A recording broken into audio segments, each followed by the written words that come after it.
And thanks for joining us for a new edition of ABC24 This Week as we tackle the most notable political stories in the Mid-South this past week. I'm ABC24 content manager Brad Broders, filling in this week for Richard Ransom. Thanks for being with us on this Sunday. Well, let's dive into the topics. A new poll out by the Beacon Center gives us a snapshot of a major upcoming Tennessee race and how Governor Bill Lee is viewed by Tennesseans. We'll break down and analyze the results.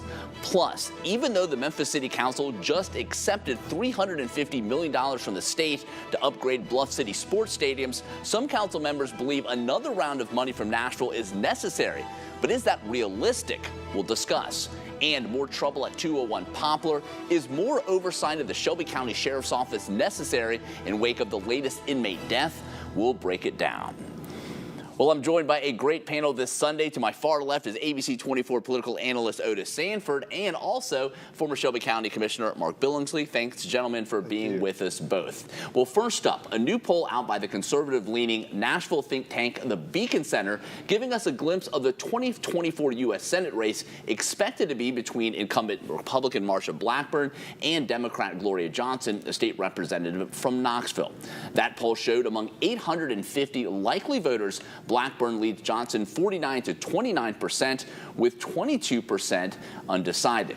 Now, in a hypothetical matchup of Blackburn versus 2020 Democrat Marquita Bradshaw of Memphis, the poll found Blackburn's lead was narrower, 48 to 36%, with 16% undecided. Well, Otis, I'll start with you. Obviously, Marquita Bradshaw ran against Bill Hagerty in 2020. Right. She's shown no indication she'll run again. But what do you make of those kind of two numbers? Because as we talked about a couple weeks ago, Gloria Johnson had some very good fundraising numbers, at least initially. Oh, no question about it. And frankly, I was surprised by those numbers. I think the only way you can dissect it at this point is that, yes, Marquita Bradshaw has run before. There are some people who maybe supported her in 2020 who remember her, and she's getting a bump as a result of that. But I think when you really boil it down, Gloria Johnson is going to have the momentum here on the Democratic side.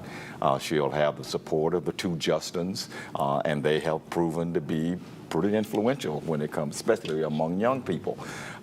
And she has the money, and I don't think Ms. Bradshaw would have the money. And again, like you say, I don't know that she's formally announced at all at this point. I just think this is going to be a race between Marsha Blackburn and Gloria Johnson. It'll be interesting, but I'm not surprised at those numbers right now. This is, after all, Tennessee. Right. And Mark, about a year out, is this kind of how you maybe see the race playing out with a number of undecideds? It's one poll, but what do you make of kind of, in your view, of this race about almost exactly 1 year out? Well, I agree with Otis in terms of who the final two candidates will be. I'm gonna try to channel Susie Adler-Thorpe, a columnist here in town, who will say the mother's milk of politics is money, and I think there's going to be a lot of money spent in this race. Yeah. And again, the power of incumbency is strong with Marsha Blackburn. Yeah. I don't foresee Marsha Blackburn losing this race, but I do see a lot of ads. We are going to see how many commercials, radio ads, and quite frankly, they're going to be probably the most toxic ads and advertisements we've seen in a long time. And certainly my email inbox every day has emails from both of these candidates. So I'm already seeing it every single day. Yeah. Well, also notable in this poll, gentlemen, that 47% of participants approve of the job Governor Bill Lee is doing, 25% disapprove, and 21% either approve, neither approve, or disapprove. Now, a majority of Republicans and independents give Governor Lee good marks in his second term. Mark, what do you make of these approval numbers so far? I'm not surprised at all. Quite frankly, I'm a little surprised they're not even stronger.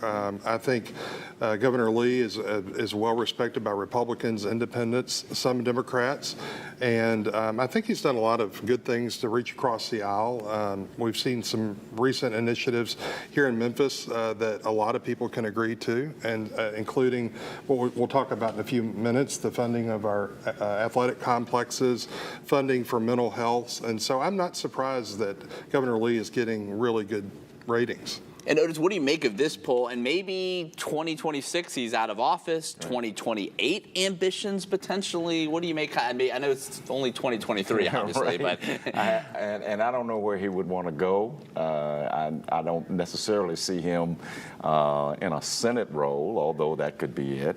I mean, we had been talking last year that maybe he could be in some kind of a cabinet role. I don't know.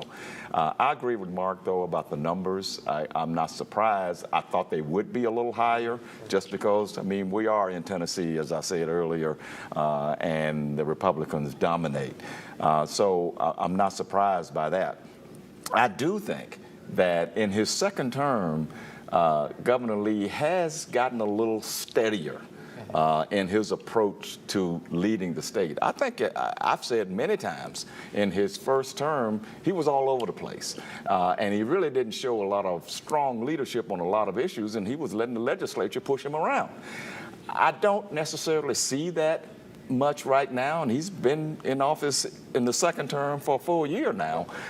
And he seems to has gotten his footing here and is doing some things that probably should push up that poll number a little even higher than 49%. And Mark, if you're Marsha Blackburn, I would imagine based on these polls, if Governor Lee's strong approval ratings, he would be an asset for her going into her election year, I would imagine. Absolutely. And again, I think you'll see a lot of endorsements for Marsha Blackburn. Again, there's a lot of unfavorables on her positions because she leans very, very far right. But overall, again, I think the power of her incumbency, the ability for her to raise untold dollars is going to be significant. And again, she's going to get a lot of backing from serious Tennessee leaders.